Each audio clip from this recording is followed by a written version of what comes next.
जैसे मनुष्य के धड़ पर हाथी का मुख लगा तो वो गणेश जी कहलाए, इसी तरह स्त्री के धड़ पर भी गणेश जी का अर्थात हाथी का मुख लगा हुआ था। ये मालिनी का जो स्वरूप है वो स्त्री के धड़ पर,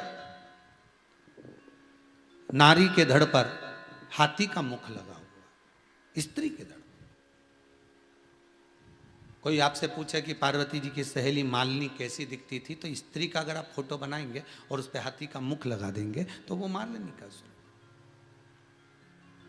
मत्स्य पुराण में और आप अन्य बहुत सी पुराणों में इसका स्मरण पाएंगे।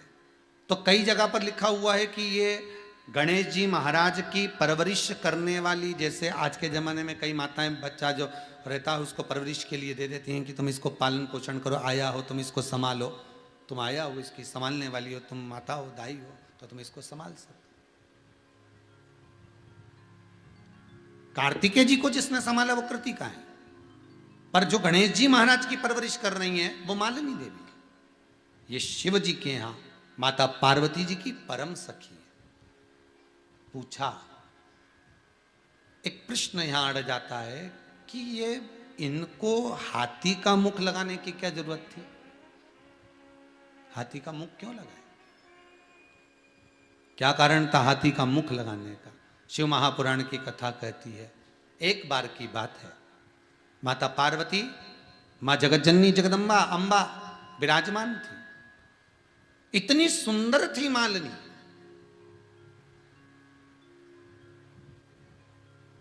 बहुत सुंदर, जैसे मंदोदरी।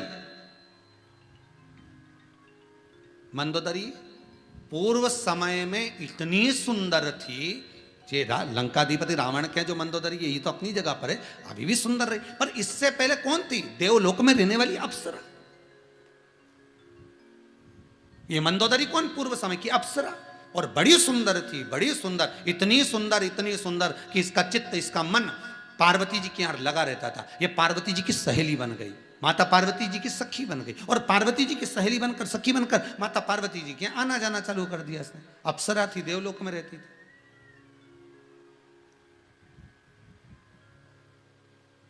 अब आना जाना इसका प्रारंभ हो गया।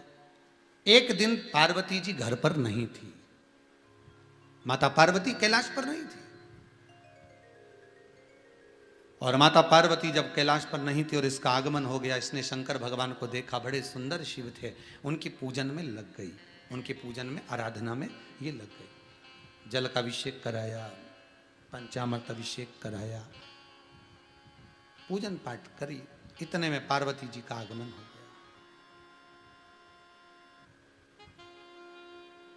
पार्वती जी ने देखा देवलोक की अप्सरा ये मेरे पास मुझसे मिलने आती थी, पर आज शिव जी की आराधना में लगी है। अब ये समझ नहीं पाई कि आराधना कर रही है कि शंकर भगवान की तप साधना को मिटाना चाहती है, शिव को अपना बनाना चाहती है। इसकी चित्तवृत्ति में माता पार्वती के मन में भाव उत्पन्न हो गया, और मन में भाव ये उत्पन्न हुआ कि ये शंकर को रिझाने के लिए कर रही, शिव को रिझाने के। कोई जरूरी नहीं होता कि कोई स्त्री अगर पुरुष से प्रसन्न चित्त में बात कर रही है तो गलत संबंध ही होगा। फिर निवेदन करूंगा, एक आपके विचारों में, सोच में ये आ जाना चाहिए, जैसा चश्मा लगा होगा सामने वाला व्यक्ति वैसा ही दिखेगा। कामी को कामी दिखता है, लोभी को लोभी दिखता है, वासनावान को वासनावान दिखता है, तृष्णावान को तृष्णावान दिखता है, अहंकारी को अहंकारी दिखता है, कामी को कामी दिखेगा, छल करने वाले को छली दिखेगा, चोर को चोर नजर आएगा, साहूकार को साहूकार नजर आएगा, ईमानदार को ईमानदार नजर आएगा। कोई जरूरी नहीं है कि एक कन्या, एक स्त्री, एक लड़की अगर किसी लड़के से, किसी पुरुष से अगर बात कर रही है तो इसका गलत संबंध ही होगा। आपकी दृष्टि में गलत हो सकता है, हो सकता है। आज पार्वती जी के साथ वो संबंध हुआ। देवलोक की अप्सरा शिव की पूजन कर रही थी और पार्वती को क्रोध आ गया, तो देवलोक की अप्सरा होकर तू मेरे पति को रिझाने में लगी है, मैं तुझे श्राप देती हूं, 12 वर्ष तक तू एक कुएं में मेंढक बनकर रहेगी। मेरा श्राप है तुझको, तुझे एक कुएं में मेंढक बनकर रहना पड़ेगा। शंकर भगवान के नेत्र खुल गए। शिव जी नेत्र खुले और शंकर भगवान कहे, पार्वती आपका दोष है। शंकर भगवान का स्वरूप शिवलिंग किसी को भी दिखेगा तो कोई जल पात्र से जल तो चढ़ाएगा। शंकर का मंदिर कहीं पर भी होगा, एकांत में भी होगा, और कोई स्नान कर कर आ रहा है, एक लोटा पानी भर गया चढ़ा दिया, तो क्या तुम सबको श्राप दे दोगी? इसके मन में गलत नहीं था। सुनो पार्वती, शंकर के दरवाजे पर पांव वही रखता है जिसके हृदय से पाप निकल गया होता है। फिर कहूंगा, शिव महापुराण की कथा में मन उसी का लगता है जिसके भीतर से पाप और कपट निकल गया होता है। नहीं तो शंकर की कथा नहीं सुन सकते। आपके हाथ में रिमोट रहेगा, तुरंत चैनल चेंज कर दोगे, तुरंत बदल दोगे। हाथ में मोबाइल रखकर ये 40-40 हजार लोग, 35-35, 40-40 हजार लोग यूट्यूब पर कथा श्रवण कर रहे हैं, इनके मन में पाप कपट नहीं हो सकता।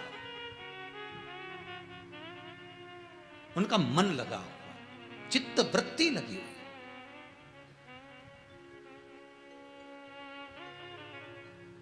कपटी को कपटी नजर आता है।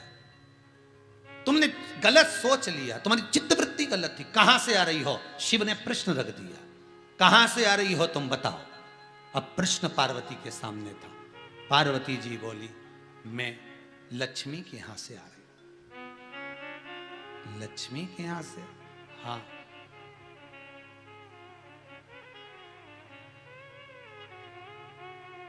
क्या बात हुई, क्या हुआ?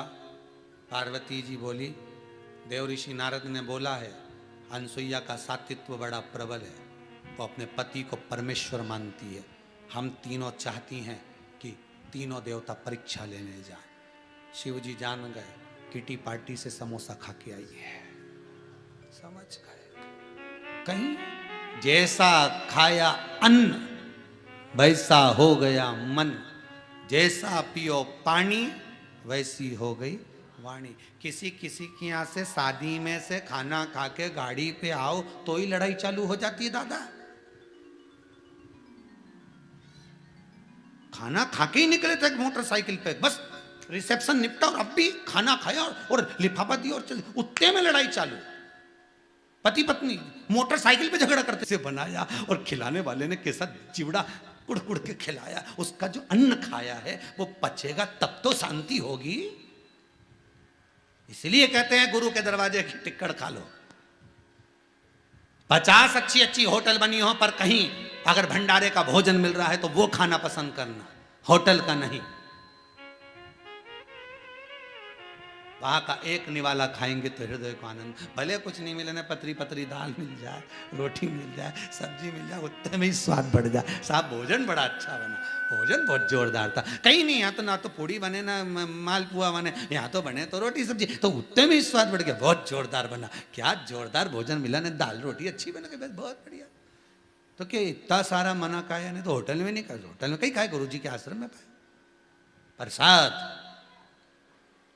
जिसके यहां का खा के आई चित्तवृत्ति वैसी हो गई, इसलिए तुम्हें खोड़ दिखा। इसको मेंढक की योनि से छोड़िए आप। तब पार्वती जी ने कहा ठीक है, इसको मैंने श्राप दिया है, 12 साल का दिया है, 1 साल का देती हूं कि 1 वर्ष ये मेंढक बनकर रहेगी। शिव जी कहते हैं ये कोई बात नहीं होती, कुछ वर भी दीजिए। इतनी सुंदर थी, उसको मेंढक बना दिया। पार्वती जी कहती हैं मैं वर प्रदान करती हूं, ये मैं दानव की बेटी मंदोदरी बनेगी। जब दूसरा मेंढक की योनि से छूटेगी तब ये कन्या मैं दानव के पास जाएगी और वह मंदोदरी बनेगी। शिव की आराधना करेगी, शंकर की आराधना करेगी, शिव भक्ति में डूबेगी। इसका पति भी शंकर का अनुमोदन करने वाला मिलेगा और दोनों को नारायण का दर्शन करने का मौका मिलेगा। जिस समय पर इसके पति के प्राण छूटेंगे तब नारायण का दर्शन, राम का दर्शन होगा। वर दे दिया। ये तो थी मंदोदरी की कथा, वो भी अप्सरा थी। और यहां ये मालिनी, ये भी अप्सरा, ये भी अप्सरा थी। एक बार मालिनी देवी निकल कर जा रही थी, कैलाश धाम के पास में से कहीं एक सुंदर सा झरना था, उस झरने में अप्सरा स्नान कर रही थी मालिनी, और वहां पार्वती जी का आगमन हो गया। मां जगतजननी जगदम्बा माता पार्वती का दर्शन मालिनी को हुआ। तुरंत आई, प्रणाम करा। आप इतनी सुंदर स्त्री कौन हो? मालिनी ने पूछ लिया। पार्वती जी ने कहा, मैं कैलाश पर निवास करने वाली कैलाश अधिपति की अर्धांगिनी हूं। अर्धांगिनी? आप मां जगतजननी हो, पार्वती हो? आप ही के लिए तो मैं भूमंडल पर आई थी। मुझे आपसे मिलना था, मुझे आपसे मिलना। मांगो, क्या चाहिए आपको? मांगो, क्या चाहिए आपको? मालिनी का वो शब्द जो पार्वती जी को छुआ और पार्वती ने मालिनी को तीसरा गुरु बनाया, वो शब्द यही था। मालिनी कहती है, बस इतनी कृपा कर दो, मेरी सुंदरता को देखकर देवता लोभित होते हैं।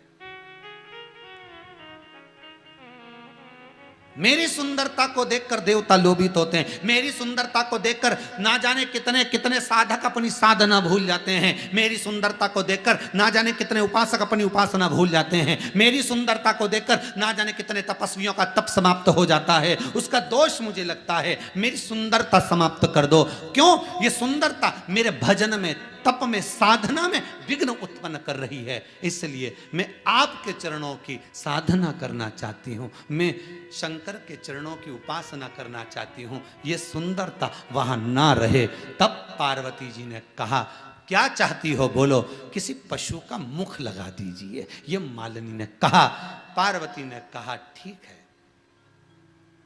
एक हथनी का मुख तुम्हारे शीश पर लग जाए। हथनी का शीश लगा। पार्वती जी ने कहा, तुम्हारे विचार इतने सुंदर हैं परमात्मा को पाने के लिए, मुझे भी कोई ऐसा ज्ञान दे दीजिए जिससे मैं शिव चरणारविंद से दूर ना जाऊं, शिव चरणों से दूर ना जाऊं। मालिनी ने कहा, कुछ ना करिए,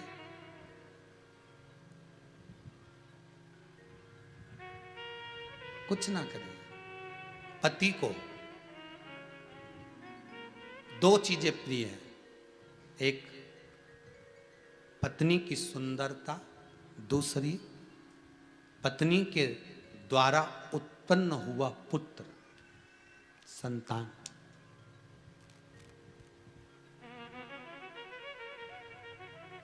अभी तक शिव को आपने दर्शन किया, सुंदरता आप में है, आप केवल एक पुत्र को प्रकट करिए।